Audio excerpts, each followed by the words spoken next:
ডিপ্রেশনে থেকে শক্ত হয়ে ওঠা মানুষগুলোকে কখনো সামনে দাঁড়িয়ে কাঁদতে দেখবেন না, বরং তাদেরকে সারাদিন হাসতে দেখবেন, আপনার পাশে থেকে আপনাকে সাপোর্ট করতে দেখবেন।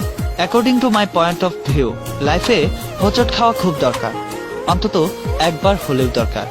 ধাক্কা খেলে মানুষ ম্যাচুইট হয়, মানুষকে বুঝতে শিখে, কাদের থেকে দূরত্ব বজায় রাখতে হবে তা বুঝতে শিখে। এরা যদিও আবার হোঁচট খায়, আরো শক্ত হয়।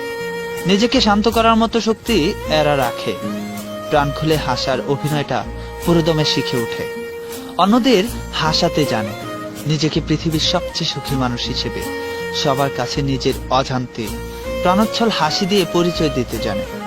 এরা একা একা কাঁদে গোপনে, রাতে, গভীর রাতে এরা যখন খুব মানসিকভাবে টায়ার্ড ফিল করে তখনই কাঁদে। সারাদিনের অক্লান্ত সুখী হবার অভিনয়ে পরিশ্রম করার পর রাতে যখন একা হয় তখন একমাত্র সৃষ্টিকর্তা ছাড়া এরা আর কারো কাছেই ঠাঁই পায় না। চিৎকার করে এরা কাঁদতে চায়, তবে মুখ বুঝেই কাঁদে। কেউ ভুল করে কাঁদতে দেখে ফেললেই বালিশে মুখ বুঝে চোখ শুকিয়ে নিয়ে মাথা তুলে অভিনয় করে বলে, উফ, চোখে খুব জ্বালা করছে, এক্ষুনি জল বেরোবে।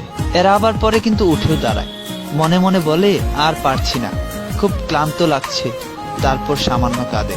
আর সামান্য কেঁদেই নিজেকে আবার শক্ত বানিয়ে দিব্যি কাটিয়ে দেয় সময়।